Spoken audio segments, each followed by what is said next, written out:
dia a todos, a todas, a todos. Muito obrigada pelo convite. É muito bom estar aqui com vocês, com todos esses colegas tão queridos e principalmente nesse projeto que traz tantas vozes das universidades do nosso estado para que nós pensemos o espanhol, o ensino de espanhol e que possamos aprofundar os nossos conhecimentos. Realmente, muito obrigada a todos. A fala que eu me propus a fazer, certamente ela não vai dar conta do tema, é apenas um motivo para que a gente se debata o que é a literatura latino-americana e como ela vem sendo ensinada, ela vem sendo lida, ela vem sendo proposta nas nossas universidades. Bem, o conceito de literatura latino-americana, ele se confunde com o próprio conceito da América Latina, criado lá no século XIX, e depois, é claro, com a inclusão do Brasil e do Caribe, que naquele momento não haviam sido incluídos. Esse projeto de continente ultrapassa a questão puramente linguística, é uma questão cultural, geográfica, política, muito abrangente. Como nos lembra o Miguel Mix Rojas, um pensador mexicano, a quem realmente eu estudo bastante, eu gosto muito do seu trabalho, ele elenca mais de 100 nomes que foram usados para nomear o nosso continente. E a maioria desses nomes, curiosamente, ou talvez não foi escolhido por nós, latino-americanos. Assim, pensar a literatura latino-americana e a própria América Latina requer que passemos pelo conceito do colonialismo do saber. Ou seja, é impossível negar a colonização do nosso saber. Seja na modernidade, no chamado período ilustrado, mas podemos também nos lembrarmos de que a ideia de civilização foi bastante ligada ao conceito de civilizacionismo, a partir do cientificismo do século XIX, em que inclusive o racismo foi autorizado por essa dita ciência. O que não era europeu era visto como sendo bárbaro. Essa dicotomia tão conhecida por nós que estudamos a América Latina, a civilização e barbárie, não é novidade e ela persiste no modo como nós nos pensamos ainda hoje. Desde a chegada dos europeus ao nosso continente, fomos vistos como esse outro monstruoso, o outro dos gigantes, dos Patagones, seres fantásticos e objetivados como Eldorado, e como fomos assim inscritos por eles nos registros dos colonizadores, nas crônicas de Índias, em que literalmente construíram nossa iconografia, nos representando como seres monstruosos, em oposição a uma humanidade feita à imagem e semelhança de Deus. Esse Deus cristão, esse Deus católico, que serviria também como um pretexto para que nosso ensino também tenha sido colonizado com todos os processos de catequização e transculturação que nós sofremos, nos primórdios da chegada dos europeus e que acabaram por transformar a história do nosso continente. Como foi transformada a história do nosso continente? Nós fomos rebatizados, trocaram nosso nome, o nome das nossas terras, as viram como um todo, e nesse todo foram banidas as suas especificidades e sua diversidade. Foram banidas as nossas crenças, os nossos modos de nos vestirmos ou de não nos vestirmos. Esse processo criou o que se convencionou chamar por América Latina. Quando dizemos índios, indígenas, estamos tratando de povos tão diversos e os aglutinamos nesse substantivo único e limitador, indígenas. Sim, aqueles, os das Índias Ocidentais, que nunca fomos.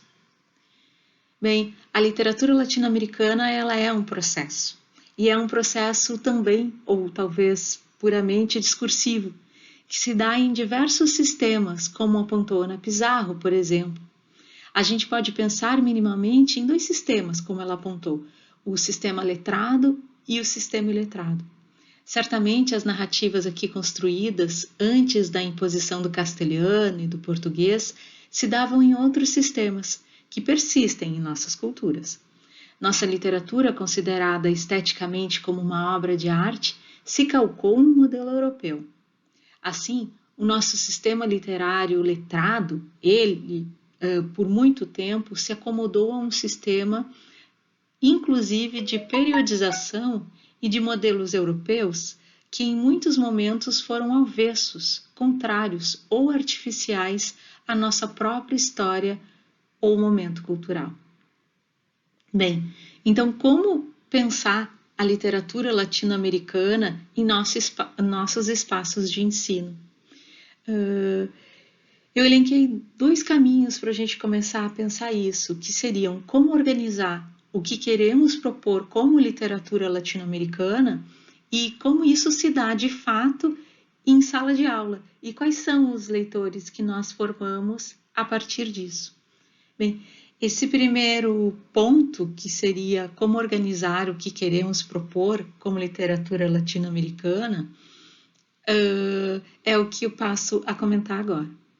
Quais são os pontos de encontro para a gente pensar literaturas feitas em diversos países, cada um com tantas culturas sobrepostas? Como a gente pode definir quais pontos de encontro serão nossos parâmetros para construir a história da literatura latino-americana que nós vamos propor aos nossos alunos? Sabemos que há eventos históricos que nos aproximam.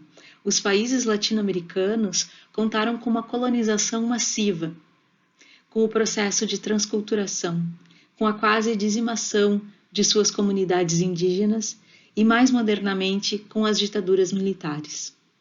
Outro ponto de convergência é a desigualdade social e a já mencionada colonização do saber, sem mencionarmos as situações de violência urbana e outras tantas que, infelizmente, nos convergem. Há uma tentativa em nossa literatura. E esse é um aspecto absolutamente positivo, que é o de resgatar ou de registrar a nossa memória que foi sabotada por tantos autoritarismos e por esses diversos massacres, sejam eles econômicos, culturais, políticos ou étnicos. Ainda que a literatura brasileira se configure de modos distintos, pode-se pensar que a literatura latino-americana, de modo geral, se apresenta como proposição com esse resgate, a de resgatar a nossa memória silenciada. Ao pensarmos, por exemplo, o dito boom da literatura latino-americana e o realismo mágico, esses que podem parecer aos leigos um ponto pacífico, mas nós sabemos da problemática. O boom da literatura latino-americana foi um boom editorial, feito a partir de uma editora europeia. Aqui não tiramos o seu mérito, mas asseveramos que aqueles escritores já eram grandes nomes em seu cenário e não foram descobertos no que se convencionou chamar de boom. Nomes como... essa questão é pertinente a se aclarar. E outra ainda pertinente dentro deste ponto são as mulheres que foram invisibilizadas desse chamado boom. Nomes como Maria Luisa Bombal, Helena Garro, Rosario Castellanos, talvez diga pouco para muitos, mas nomes como Gabriel García Márquez, Carlos Fuentes, Vargas Llosa são amplamente conhecidos e renomados, reiterando a ideia de que grandes escritores desta geração foram silenciados, e em especial as mulheres. Em relação ao realismo mágico, muitos críticos que rechaçam esse termo, muitos críticos rechaçam esse termo.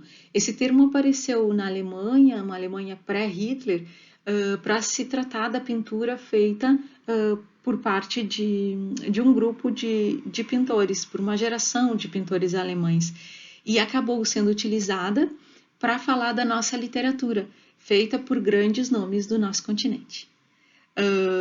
Claro, essas opções devem ou deveriam ser, essas questões devem e deveriam ser problematizadas em sala de aula, mas eu pergunto a vocês em qual espaço? Nós temos de dar conta de literaturas de tantos países, de tantas vozes, de tantos caminhos. Bem, é a partir disso que eu parto então para o segundo ponto dessa problemática.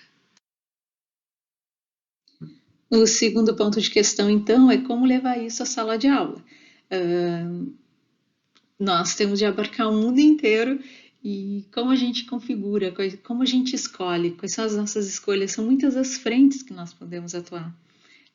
Bem, nós sabemos que fazemos parte de um polissistema e que o papel do professor de literatura é fundamental, inclusive em relação à circulação de títulos em nosso meio.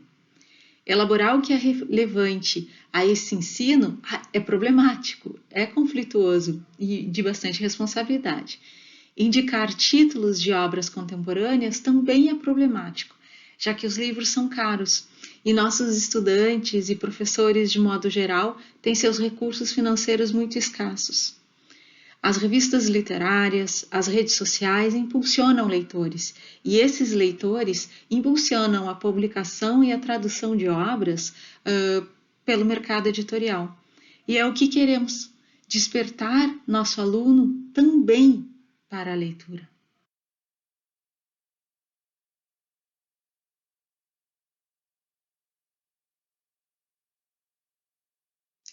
A experiência estética da leitura, da literatura, é maravilhosa. Na introdução de Literatura em Perigo, Todorov fala do seu deslumbramento com a literatura, principalmente quando passou a dialogar com autores. Passado um período em que a minha geração aprendeu a não pensar muito no autor real, percebo que esta é uma das chaves da literatura contemporânea. O autor não está morto. Identificar-se ou repudiar um discurso, um modo de vida, um modo de escrita, ou simplesmente reconhecer de onde parte aquele discurso, nos faz melhor leitores. E essa experiência se torna próxima, se torna autêntica. O professor Aureliano Calvo Hernandes me entregou ainda no tempo da faculdade, ele era meu professor de literatura, ele me entregou um recorte de jornal imenso, era uma folha gigantesca da Folha de São Paulo, e essa reportagem noticiava a morte do Otávio Paz. A manchete devia ser era algo como morreu um dos últimos gigantes. Isso foi mais ou menos em abril de 1998, porque foi quando se deu a morte do Paz, então foi por aí. Saber, através dessa reportagem, da relação conflituosa entre o Otávio Paz e o Carlos Fuentes, me fez ter uma certa cumplicidade com esses autores. E essa experiência me aproximou daquele universo que me parecia naquele momento tão distante. Otávio Paz deve ter também se aliado a mim, pois seu livro sobre a Sor Juana, ele foi fundamental para a minha aprovação do concurso na UFPEL 10 anos depois daquele nosso primeiro contato. Posso dizer que Fuentes, Paz e eu nos tornamos amigos, pois não deixo de indicar a cada ano a leitura de Aura aos meus alunos. Esse mesmo professor, meu professor Aureliano, ele propôs que nós fizéssemos um evento sobre o Jorge Luiz Borges. E eu passei anos sem entender o porquê nós nos detivemos tanto em organizar aquele evento, pensando sobre a vida do Borges e tão pouco sobre a obra dele em si. E hoje eu entendo. Entendendo Borges, eu entenderia melhor a obra dele. Ou não, mas certamente a nossa relação seria mais próxima. E depois acabou sendo.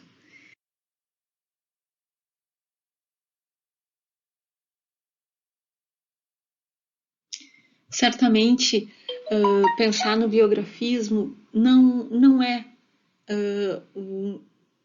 o aspecto literário, Mas o que eu venho pensando nesses 20 anos de carreira, trabalhando com literaturas de língua espanhola, completo agora em março 20 anos, exatamente nisso, trabalhando com literaturas de língua espanhola, como se convencionou chamar nas nossas universidades.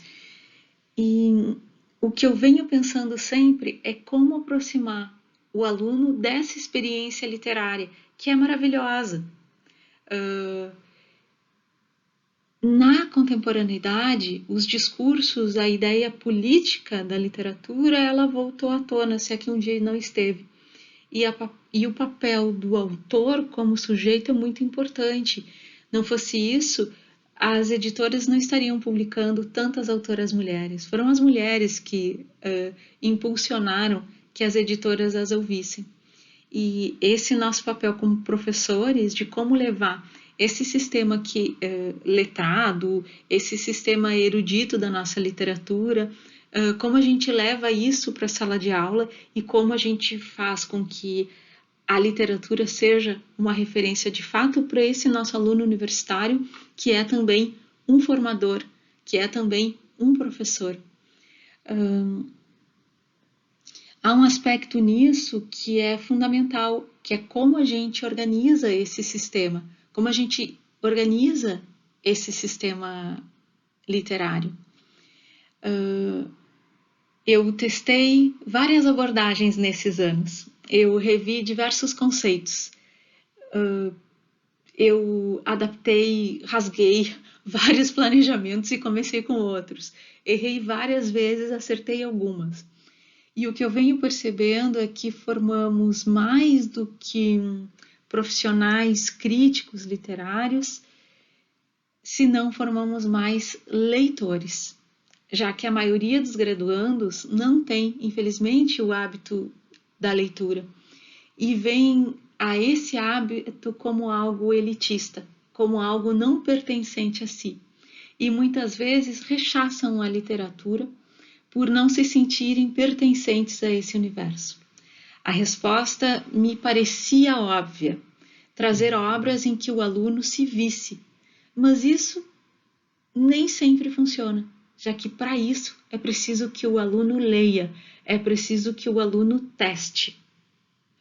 E isso, infelizmente, nem sempre atinge aquele aluno que rechaça. Muitas vezes ele não lê. A literatura é um modo pelo qual muitos de nós se percebem e talvez seja um dos grandes modos para nós nos percebermos latino-americanos, já que a nossa literatura ela é absurdamente boa. Muito obrigada.